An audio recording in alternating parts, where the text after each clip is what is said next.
for example, you can make your anxiety work against you or for you. And one of the ways I made a program called the Future Authoring Program that I think helps people do that. Because one of the things you see when you're talking to people and they're trying to solve problems is that they're afraid to face the problem. And so then their anxiety is working against them, and you can think about it as antagonistic to rationality. But then I could say, well, why don't you think for a while about what your life would be like if you didn't face this problem?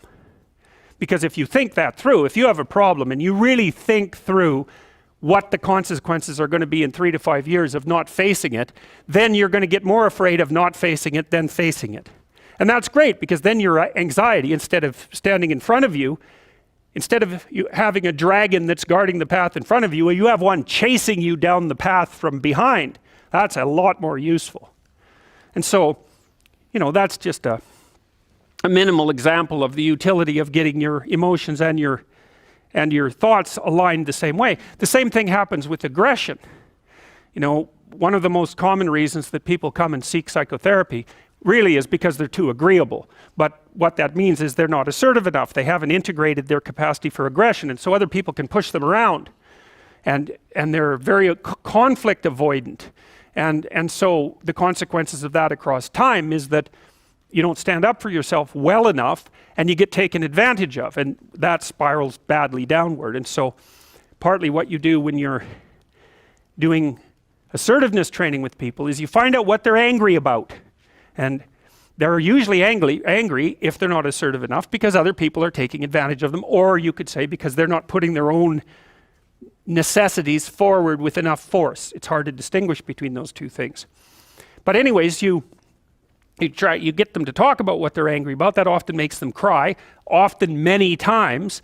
And then you get them to kind of envision what they would want to have instead, which they're often afraid to do because people are afraid to think about what they want, because that makes it more clear when they're not getting it, and that's painful, right? Or maybe they're afraid of hoping, so they won't specify a clear aim. But anyways, you get them to think about what they might want instead. You get them to think about the costs of not pursuing that, and then you help them develop strategies for integrating their aggression and with their thinking so that they can come up with a plan to approach the world in a more confident way. So for example, someone might come to me and say, I'm being bullied badly at work.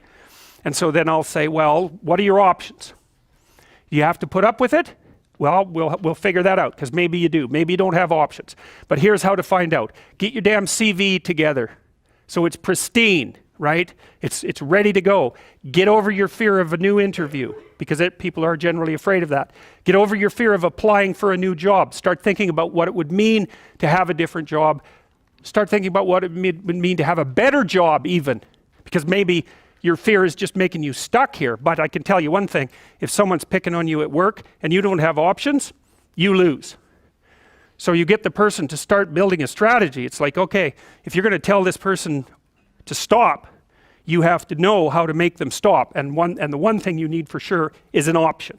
And if you don't have an option, then maybe we start thinking about the fact that you need some more training or something like that, because you cannot negotiate if you don't have any power. So, especially if you're dealing with someone who's really out to get you or really disagreeable, if you don't have a leg to stand on, they'll just push you over, and maybe they'll jump on you too, because that's what they're like and they enjoy it anyways. So it's no joke. So you put your options behind you, and then you start to think about strategy. So I tell people, look, if you're being harassed at work, you document it every time it happens and you write it down. So you've got like 20 stories about it, and it's fully documented. And then you go confront the person at some point, but with at least 3 pieces of evidence. And you have some sense of what you tell them about what will happen if they don't stop.